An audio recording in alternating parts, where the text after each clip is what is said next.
广东省在14号举行深圳经济特区建立40周年庆祝大会，中国国家主席习近平专程南下出席，还发表了超过50分钟的演说，内容提到要积极推进粤港澳大湾区建设，鼓励港澳台同胞来投资。不过说到一半，习近平突然咳嗽，受到了外界的关注。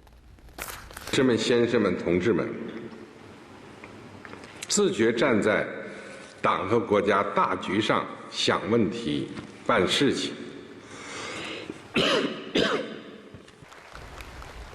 习近平一咳呢，镜头立刻被转到了台下的嘉宾。除了多次的咳嗽，他在演讲的后半段更频频的停下来喝水。习近平宣称呢，粤港澳大湾区建设是中国国家重大发展战略，深圳是大湾区建设的重要引擎，并说要充分运用合作平台，吸引更多的港澳年轻人到中国交流和生活。另外也提到了坚持“一国两制”的基本方针，促进中国和香港、澳门融合发展。